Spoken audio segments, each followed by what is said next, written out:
Non mais la SNCF, c'est à l'État parce que l'État est actionnaire. Mais la SNCF se comporte comme une entreprise privée. Elle a recours à des intérimaires, elle a recours à des précaires, elle a recours à des filiales. Le logiciel, c'est réduire les déficits, faire des économies, moins de fonctionnaires. C'est ça leur logiciel de base. La stratégie de Macron, elle est très claire. Ça va être diviser pour mieux régner. Et ça va être constamment, tout au long du quinquennat, vouloir mettre sur des petits détails l'opposition face à ces contradictions. Bonjour tout le monde et bienvenue pour ce dernier instant Porcher de la saison. Je suis ravie de vous retrouver. Comme chaque semaine, on va avoir des choses à dire, analyser et décrypter. Et vous commencez à me l'entendre dire, avec tous ces discours qui gravitent autour de nous, où parfois on peut s'y perdre. Notre meilleure arme démocratique, c'est les connaître et les comprendre. Au programme aujourd'hui, le bilan de l'année, car il s'en est passé des choses. Où va-t-on ? Et on fera un détour par le discours de notre première ministre qui présentait la politique générale à l'Assemblée la semaine dernière.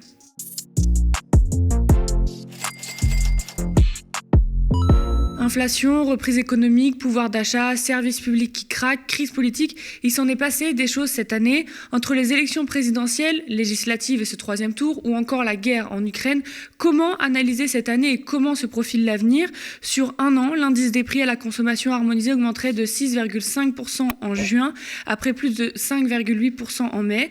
Sur un mois, c'est 0,8%, comme le mois précédent, décrit l'INSEE. Il s'agit du plus haut niveau pour l'inflation depuis novembre 85, et les Français le sentent au quotidien, entre l'essence à 2,10 €, 2,20 € le litre, ou l'alimentation qui a augmenté de 5,7% en moyenne. Côté économie mondiale, l'euro est passé sous le seuil de 1,02 $ mercredi, une première depuis 2002. On parlait également de la dette publique au plus haut dans les dernières éditions de l'Instant Porcher. Côté services publics, les urgences craquent, le monde de l'enseignement ou des collectivités locales est en crise. Les grèves se profilent pour la rentrée, les cheminots y sont déjà d'ailleurs, et j'en passe. De son côté, Bruno Le Maire annonçait la fin du quoi qu'il en coûte. Thomas, quel est le bilan économique de ce semestre ? Alors, déjà, avant de commencer, je voulais te souhaiter un joyeux anniversaire parce que cette semaine, c'est ton anniversaire. Et je voulais aussi te remercier d'animer avec autant d'énergie l'Instant Porcher. Merci beaucoup. Vraiment. Alors, sur le bilan économique, en fait, ce qui se passe, c'est que là, on est dans une phase, en fait, depuis plusieurs années en réalité, mais depuis 6 mois très fortement, d'instabilité économique. J'ai l'impression que le monde est dans une instabilité économique chronique. Et les gens ont intégré le fait que c'était instable. Alors, quand on regarde les 10 dernières années, en réalité, c'est très instable depuis plus de 10 ans, parce qu'il y a eu la crise de 2008. Après la crise de 2008, il y a eu la crise de la zone euro, des dettes souveraines de la zone euro qui a amené de l'austérité partout. On est reparti très lentement. Il y a des régions, 10 ans après la crise, des villes françaises qui étaient en dessous de leur niveau de richesse d'avant-crise. C'est-à-dire que quelqu'un qui naissait dans ces villes était plus pauvre qu'il y a 10 ans. Vous voyez, la France a mis pratiquement 8 ans à revenir à son niveau de richesse d'avant-crise, alors que les gens continuaient, il y a eu de la démographie, etc. Donc, on a déjà eu du mal à ressortir de cette crise de 2008 et des dettes souveraines. Et après, il y a eu, 10 ans après, cette crise sanitaire avec le Covid, qui a entraîné une crise économique. Et puis aujourd'hui, il y a une crise avec le conflit en Ukraine. Donc, il y a une instabilité chronique qui s'est installée en réalité. On a vu très peu de moments où l'économie était florissante et tout allait bien. Donc pour la génération qui a 30 ans, elle a vécu quasiment 10 ans de crise. 20 ans, ils ont vécu la moitié de leur vie en crise. C'est quand même très problématique. Et là, ce qui se passe, c'est qu'on devait avoir une reprise économique, et cette reprise économique a été anéantie par le conflit en Ukraine, avec la Russie, qui a fait augmenter tout le prix des matières premières. Donc on a une instabilité économique, une instabilité sanitaire, une instabilité géopolitique, parce que le conflit dure, il ne devait pas durer longtemps. Et puis on a une instabilité sociale, avec des mouvements sociaux, des grèves, etc. Donc le bilan, d'un point de vue économique, est très sombre là, de ce dernier semestre pour la majorité des Français. C'est quoi les risques à venir pour la rentrée et plus ? Moi, ce qui m'inquiète, c'est que le conflit devait durer 2 semaines, 3 semaines. Là, il s'étend, ce qui est dramatique pour les Ukrainiens. On est tous d'accord, il y a des mouvements de population, des vies bouleversées, des morts. Maintenant, on voit que c'est en train de s'enliser. Il faudrait que ça s'arrête rapidement parce que en fait, cette crise, outre les morts qu'il y a dans ce conflit qui sont condamnables, ça crée de l'inflation sur toute l'Europe et puis ça met un spectre de la famine dans une quarantaine de pays dans le monde. Donc ça toucherait 1,7 milliard de personnes. Mais si ça s'enlise comme ça, il risque d'y avoir l'année prochaine, outre les mesures du gouvernement, une inflation qui va continuer un peu à augmenter parce que l'année prochaine, quand on rentre dans l'hiver, les consommations d'énergie augmentent.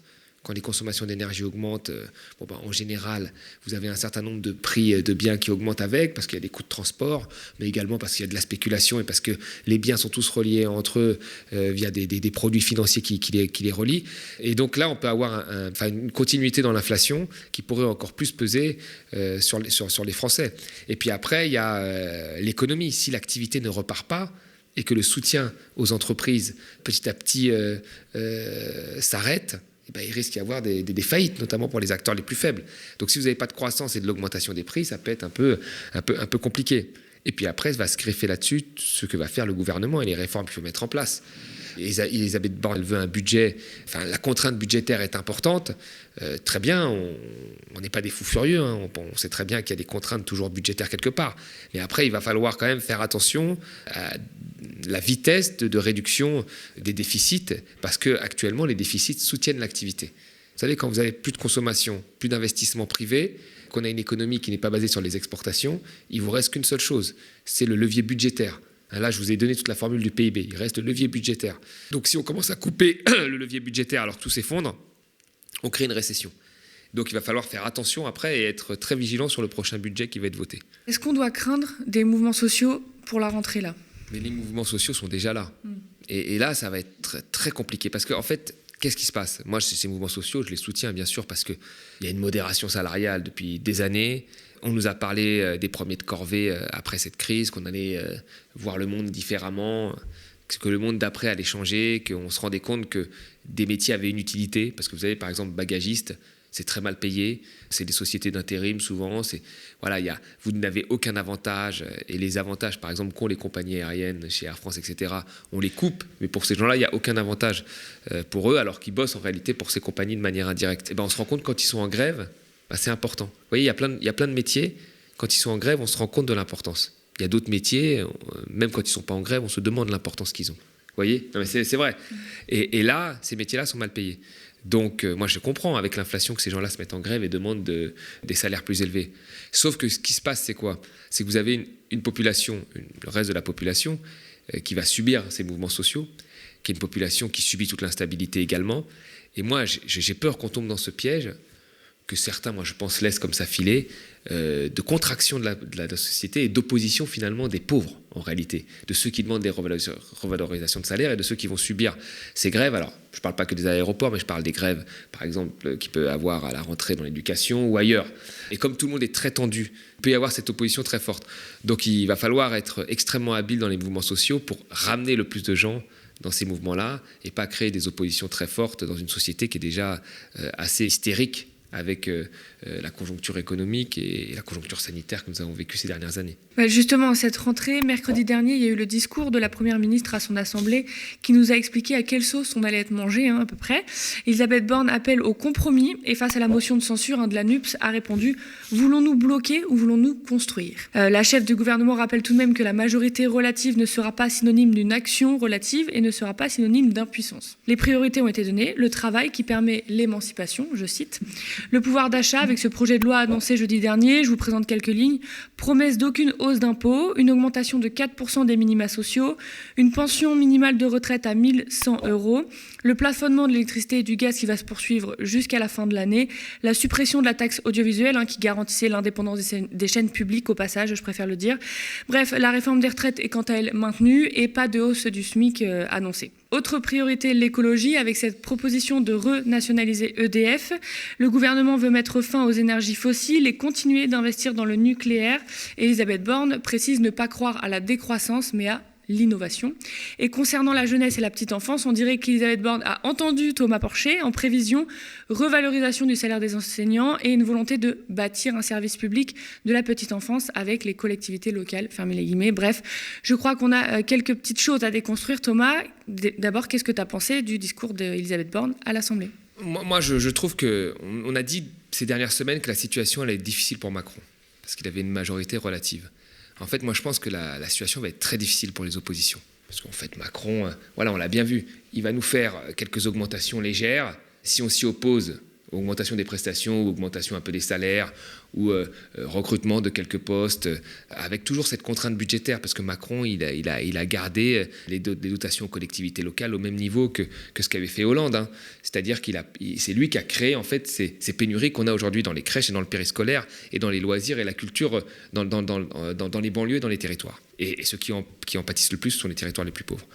Donc il va toujours nous faire des petites avancées comme ça, qui ne seront jamais le grand soir, mais en même temps pour les oppositions, si elles s'y opposent, on va dire, vous voyez, vous ne voulez pas agir pour le bien des Français, et si elles votent pour, c'est plus une opposition. Donc en réalité, moi je pense que ça va être très très difficile pour l'opposition, parce que dans le package que va proposer Macron, il y aura toujours des trucs qui amélioreront marginalement, ce ne sera jamais le grand soir, marginalement la vie des Français, et d'autres qui vont la dégrader très fortement. Parce que ça va être à peu près ça la politique de Macron. C'est-à-dire, dans un premier temps, j'améliore, c'est un peu comme le FMI. Dans un premier temps, je t'améliore parce que je te donne des trucs en plus, et puis après, je te fais des réformes qui te dégradent sur le long terme la vie. Mais ça va être très difficile pour les oppositions de s'opposer à ça et d'avoir la pédagogie pour expliquer pourquoi elles s'opposent à ça. Parce que quelqu'un va dire, mais regarde, sur ma fiche de paye, j'aurais eu ça, ou sur ma prestation sociale, j'aurais eu ça, tu t'y opposes. Comment il peut expliquer ça? Oui, mais moi, je voulais encore plus. Ça va être très difficile. Donc, moi, je pense que la difficulté va être plus pour l'opposition que pour le pouvoir de Macron. Alors, mercredi dernier, elle a fait un discours en faisant parfois des références à la gauche, en parlant des services publics, en nationalisant une grande compagnie publique. Donc, c'est le retour un peu au monopole public dans la tête des gens. Donc, elle a fait quand même quelques rappels dans le vocabulaire d'un programme de gauche, hein. Mais en réalité, après, une fois qu'elle a fait ça, l'encadrement de tout ça, c'est, elle l'a bien dit, la contrainte budgétaire, la réforme des retraites et ainsi de suite. Donc on est dans des petits ajustements, allez, on va faire via des vases communicants à droite et à gauche pour montrer qu'on est de gauche, mais l'ensemble du programme, c'est Macron, hein, et ça a toujours été ça. C'est un programme libéral qui a été encore plus loin que Sarkozy et qui s'inscrit dans cette dynamique-là, où on va casser les dernières choses qu'on a cassées, c'est-à-dire les retraites, parce que l'assurance maladie, le droit du travail, les fonctionnaires locaux ont déjà été cassés, et l'hôpital, etc. Donc on continue cette marche-là en y mettant quelques avancées sur des salaires de fonctionnaires, etc., quelques moyens en plus. Mais grosso modo, on sera toujours sur un budget, moi je pense, austéritaire, et très rapidement on arrivera à ça. Donc il ne faut pas se faire d'illusions, mais la situation va être difficile pour les oppositions. Et quelles mesures t'ont le plus marqué du coup dans tout ça? Ce qui est assez marrant, c'est la mesure de nationalisation d'EDF déjà. Alors c'est un symbole, parce que les monopoles publics, c'est quelque chose que la gauche veut toujours. Et sincèrement, la transition énergétique se fera plus simplement avec des monopoles publics. Il faut rappeler comment s'est construit notre système énergétique. Notre système énergétique en France, mais comme dans tous les pays du monde, s'est créé avec des monopoles publics qui chacun avait leur énergie. EDF, c'était l'électricité, pas de concurrent. Elf, c'était le pétrole, pas de concurrent. GDF, Gaz de France, c'était le gaz, pas de concurrent, et ainsi de suite. Donc chacun avait son énergie, et sans concurrent et public. C'est-à-dire que on pouvait mettre des fonds publics, on faisait le maillage du territoire comme on voulait, etc. Puis il y a eu la libéralisation, il y a eu la casse des monopoles publics, qui a été beaucoup mis en avant par la Commission européenne. On a cédé une partie d'EDF à un autre actionnariat et aux salariés. Mais l'État, aujourd'hui, a toujours 85%, plus de 80% d'EDF. Donc, ce n'est pas une grosse révolution qu'on propose. Après, c'est que va faire l'État de cette entreprise publique? C'est ça la vraie question. Est-ce qu'il va redevenir un État stratège et donc se servir de cette entreprise pour organiser la transition énergétique ou avancer dans le nucléaire? C'est plutôt ça l'option de Macron. Ou est-ce qu'il va être un État pantouflard, comme il a toujours été avec EDF, avec la SNCF, c'est-à-dire qu'il récupère son chèque et il n'intervient pas dans la gestion de ses entreprises? C'est ça, en réalité, la vraie différence. Si tu te dis, la SNCF, c'est à l'État, non, mais la SNCF, c'est à l'État parce que l'État est actionnaire. Mais la SNCF se comporte comme une entreprise privée. Elle a recours à des intérimaires, elle a recours à des précaires, elle a recours à des filiales, elle est basée sur l'export plus que sur l'interne, et ainsi de suite. Donc, c'est ça la vraie question. C'est qu'est-ce que tu vas faire de cette entreprise? Et puis après, il y a eu quelques éléments sur la revalorisation des prestations, des fonctionnaires et la petite enfance qui montrent que on est en train de faire un jeu des coups à 2-3 bandes pour satisfaire un coup la gauche et puis un coup la droite, parce qu'on reste quand même sur le corps de Macron avec cette réforme des retraites et avec cette histoire de dette et cette histoire de budget, qu'il faut absolument que ce budget soit crédible, etc. etc. Donc les réformes structurelles vont continuer. Donc il n'y a pas eu de vrai changement. Pour moi, c'est de la Macronie avec quelques petits mouvements à gauche pour montrer que quand même, on est de gauche, mais tout le monde sait qu'on reste quand même de droite. Tu as commencé à le dire, mais ça va être quoi, du coup, la stratégie de Macron à partir de la rentrée? Moi, je pense que là, la stratégie de Macron, elle est très claire. Il sait que sur plein de choses, la droite va voter facilement. Les électeurs de droite, qui sont quand même beaucoup sur les questions économiques, hein, même si ils ont essayé de faire leur campagne sur la sécurité et tout, parce que Macron les avait tellement pris sur l'économique que c'était difficile. Mais sur les questions économiques, ils ont quand même un logiciel. Et le logiciel, c'est réduire les déficits, faire des économies, moins de fonctionnaires. C'est ça leur logiciel de base, réforme des retraites, travailler plus longtemps, etc. Donc là-dessus, ça va être très difficile de s'opposer. Donc Macron, il sait que là-dessus, il peut compter, je pense, sur eux pour que ça passe. Tu vois, en étant un peu sympa, en faisant un peu de la danse du ventre, d'être gentil avec eux, etc. Il sait qu'il peut quand même les avoir. Maintenant, c'est la gauche et le RN. Vous voyez, là, par exemple, la LFI, la NUPES a proposé une motion de censure. L'extrême droite va s'y opposer. Parce que si l'extrême droite, en fait, s'y allie, on va dire, c'est l'extrême droite qui suit l'extrême gauche, donc c'est pas possible, ils perdent en crédibilité. Et en même temps, s'ils font ça, tout le centre et la droite va dire, regardez, les extrêmes se rejoignent. Donc ça va être, pour l'opposition, ça va être très très difficile. Et là, on va voir les premiers budgets. Vraisemblablement, ils vont voter contre. Mais s'ils votent contre, ça va être de la contradiction sur des points constamment. Vous avez voté contre ça, vous avez voté contre ça, vous votez contre ça. Donc la stratégie va être simple. Ça va être diviser pour mieux régner. Et ça va être constamment, tout au long du quinquennat, vouloir mettre sur des petits détails l'opposition face à ces contradictions. Vous nous dites que vous voulez plus de pouvoir d'achat, mais vous n'avez pas augmenté de 4% les prestations sociales. Ça va être ça pendant tout le quinquennat. Donc ça risque d'être un quinquennat très difficile, à mon avis, plus pour les oppositions en réalité que pour Macron. Merci beaucoup d'avoir suivi toute cette année à l'Instant Porcher, puisque c'est le dernier. C'était vraiment un plaisir de décrypter l'actualité, car vous m'avez entendu le répéter, mais c'est vraiment la clé pour s'émanciper et comprendre les infinités de discours qu'on entend toute la journée. Ravi de pouvoir faire ça sur un média indépendant qui ne vit que par les dons. Pas d'actionnaires, de milliardaires ou de publicitaires. Une information pour les citoyens qui a besoin absolument des citoyens et donc de vous pour revenir à la rentrée. Un don, un abonnement, une part sociale de notre coopérative. Rendez-vous sur lemediatv.fr/soutien. Merci à l'équipe technique, sans qui il n'y aurait absolument pas d'émission du tout. Léo et Ellie aux caméras, Jordan au son, Nicolas et Haussmann aux réseaux sociaux, Arthur au montage, Bertrand, Théophile et Khadija à la production. Et on embrasse aussi Tania, Anaël et Nadia qui ont pris ce rôle cette année. Et toute l'équipe du Média en général. Merci à toi, Thomas, pour tes analyses et tes punchlines qu'on aime, parce qu'on aime quand tu t'énerves. Et merci à vous, merci pour tous vos pouces et commentaires que j'ai lus toute l'année qui sont très importants pour nous, spectateurs, abonnés, donatrices et sociaux. Je vous dis, je l'espère, à l'année prochaine. Au mois de mars, le média était au bord du gouffre. Et il s'en est fallu de peu pour qu'il disparaisse. Mais grâce à votre mobilisation, nous avons tenu bon. Merci à vous. Grâce à vous, nous avons pu produire 150 matinales avec 200 invités qui ont réuni près de 30 millions de vues. Nous avons respecté l'engagement du manifeste du média. Malgré nos modestes moyens, nous avons combattu la haine de l'extrême droite, la violence de la Macronie, mais aussi les mensonges des grands médias. Que la manifestation soit déclarée ou non, on a le droit de dire stop, de dire non dans la rue. C'est un droit, c'est légal, et voici la réponse. Quand j'entends le mot violence policière, moi personnellement, je m'étouffe. Je n'ai pas besoin de vérifier que la France soit prête. La France est prête. Et elle est prête parce que nous avons un système de santé extrêmement solide. Depuis 3 ans, rien n'a été fait pour l'hôpital. Moins de lits, moins de personnel qu'en janvier 2020. Est-ce que c'est un scandale que l'État, des ministères, puissent avoir recours à des cabinets de conseil? Je vois pas comment on peut pas parler de détournement d'argent public, puisque notre argent public de contribuables n'a servi à rien. Comme vous le voyez, le média a toujours remis l'église au centre du village. Il a donné de la voix aux engagés, aux révoltés, à tous les combats oubliés d'une presse mainstream qui ne donne la parole qu'aux puissants et aux prêcheurs de haine. Au moment où Emmanuel Macron commence son second quinquennat, et même si les législatives peuvent le freiner, nous avons plus que jamais besoin de médias de résistance, libres et gratuits.